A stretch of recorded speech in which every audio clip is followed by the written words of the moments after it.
What is up, everybody? It's Miss Wesley, excited to be here to do some calculus with you today. We've been going over definite integrals for the past few days, and now we want to dive deeper into the topic of area under a curve, starting in our definite integrals packet with examples on page 18. Buckle your seatbelt. We're about to use a bunch of geometry where it's going to be helpful, and some calculus where we can see the two methods relating on finding area under a curve. Did you hear about, I gotta ask you this, did you hear about the bed bugs that fell in love? I mean, it was great. They got married in the spring.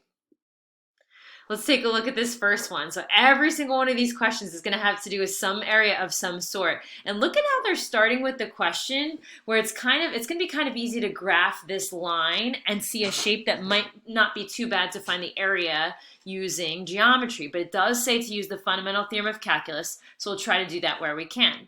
Step one, let's get a feel for the shaded region. So can we graph 2x plus 1? So you've got a y-intercept up at 1, you've got a slope of 2, so up 2 over 1, rise over run.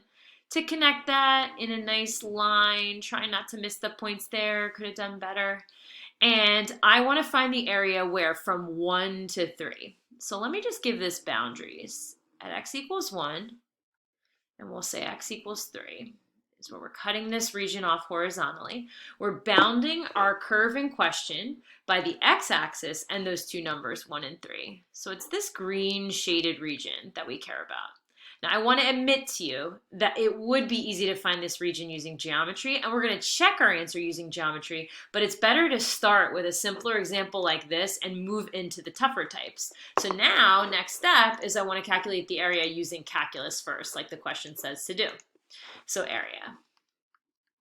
In order to calculate area, we need a definite integral. By definite integral, we need to cut this integral off at certain boundaries, and in this particular problem, the suggested values are given right in the question, from 1 to 3. Of what? What curve, quote unquote curve, is bounding this region from the top? Well, really, it's a line, the line 2x plus 1, and we'll take that definite integral with respect to x.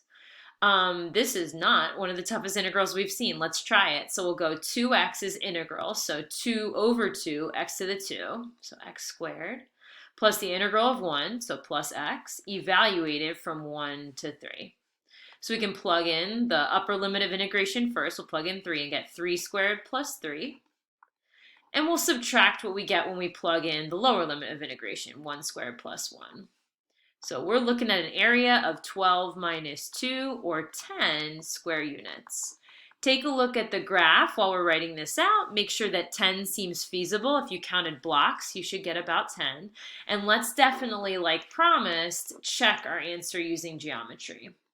So I'll say check. Maybe I'll put in parentheses with geometry, because here we just have a trapezoid. And we've been using the old area formula for a trapezoid, average of the two bases times the height. So the two bases, if I follow those points there, are going to be 3 units long.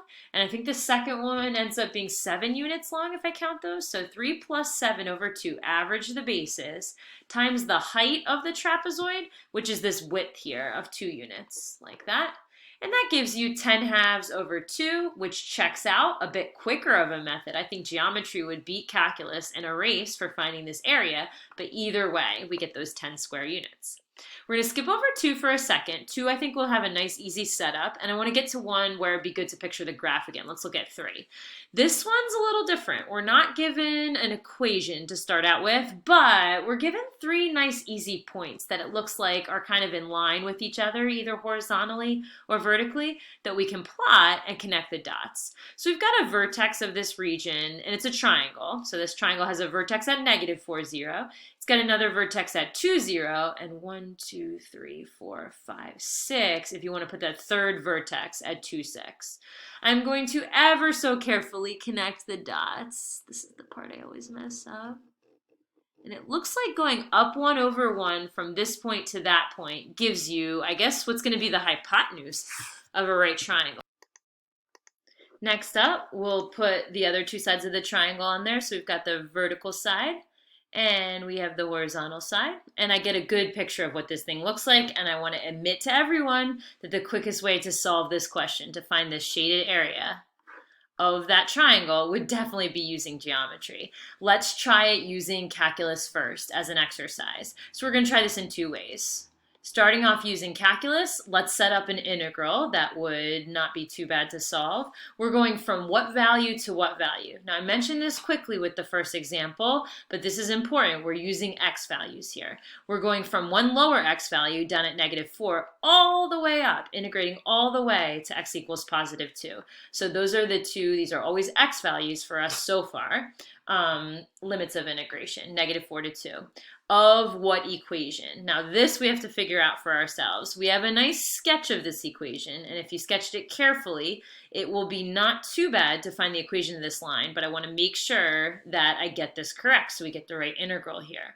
Well, how would you find the equation of any line? Now for this one, it's kind of nice because you can see the y-intercept.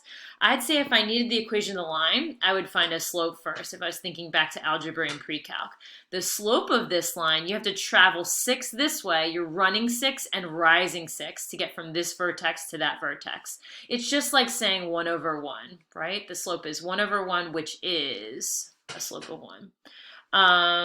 You could use point slope or slope intercept form. I'll use point slope. Y minus the y coordinate of a point you know. I'll use the point -4, 0. So y minus 0 equals the slope of 1, and then x minus -4 is the x coordinate at that point. And we can simplify this to y equals x plus 4, an equation that I think, I'm pretty positive, you could have guessed from the picture here. Use that. This is the equation of the function that's bounding the shaded region from above.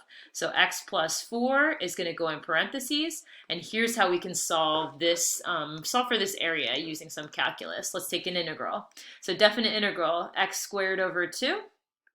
Plus the integral of 4, so 4x, evaluated from -4 all the way up to 2. Same idea with the plug-in. Let's plug in the top value first. So 2 squared over 2, 4 halves, plus 4 times 2, that's the 2 plugged in, minus all of this with -4 plugged in. Well, squaring -4 will keep it positive and give you 16 over 2, plus 4 times -4, so minus 4 times 4, or minus 16 is what I could write in that slot.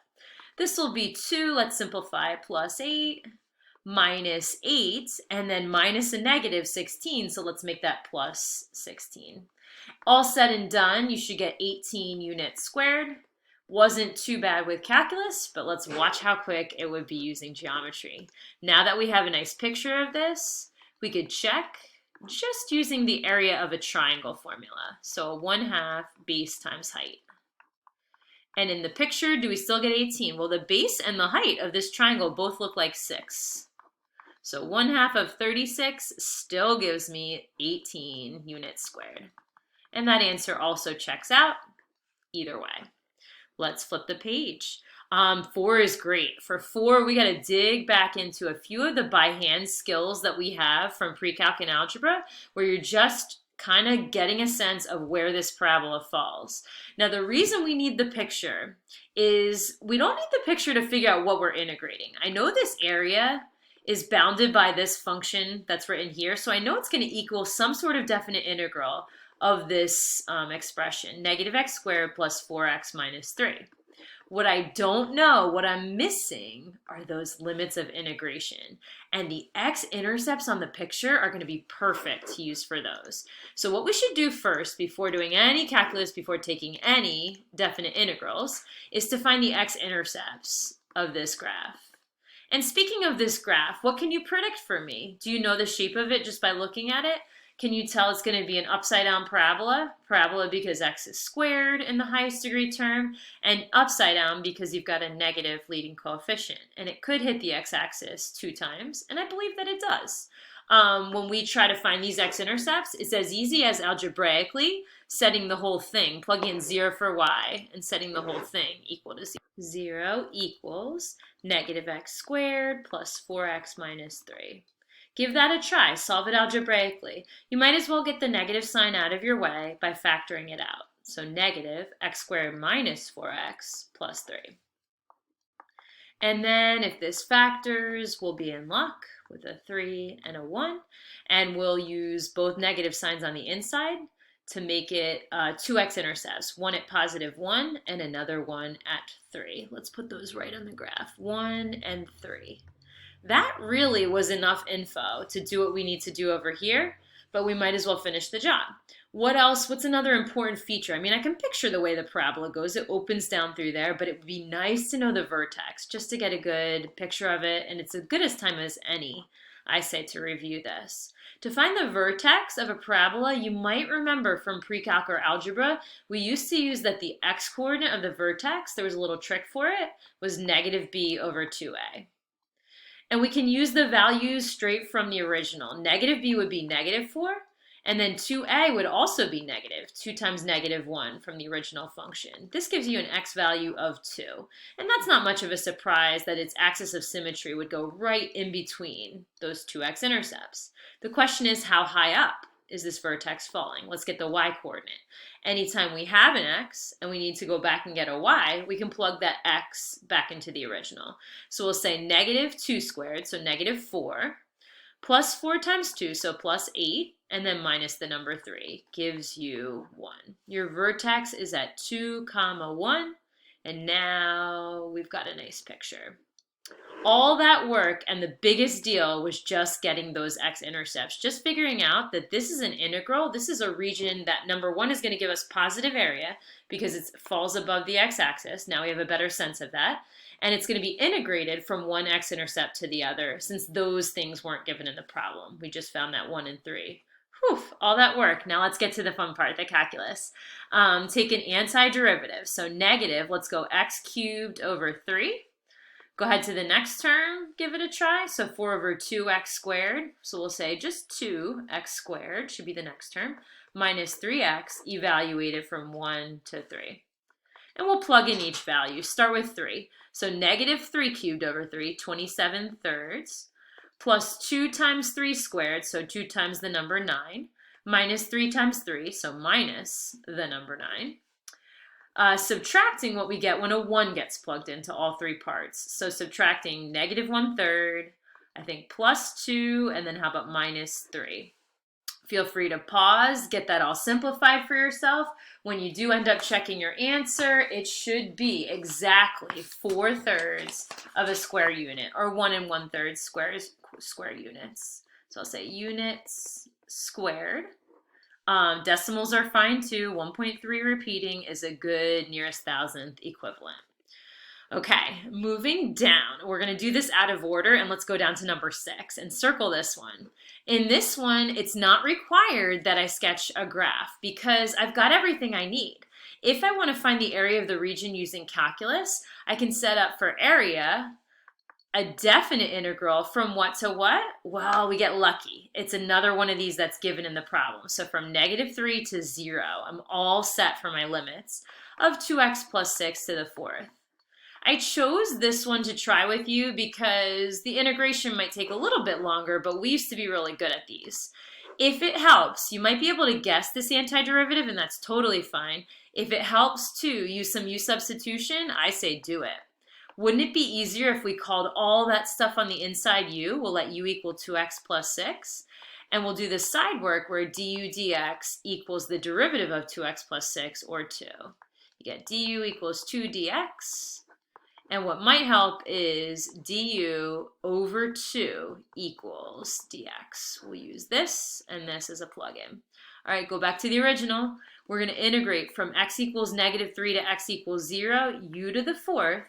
And instead of writing dx, we can write du over 2. That is just like integrating. I'm just going to move the constant 2 up front, 1/2 u to the 4th with respect to u.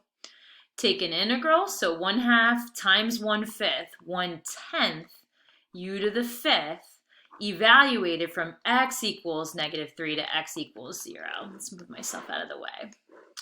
And give this a try. Now, don't plug in too hastily. First, we got to plug in for what u is in terms of x. So 2x plus 6 to the 5th. We want to evaluate from negative 3 to 0, and you want to do that carefully. Because of time, I'm going to write a solution that you can try this and check with. It's a lot of units squared, 777.6 units squared when all said and done. Take a look at this graph. Here's a sketch of the graph, and as I zoom out, you're talking about all this area from -3 to 0 above the x-axis. Pretty crazy. Have a good day.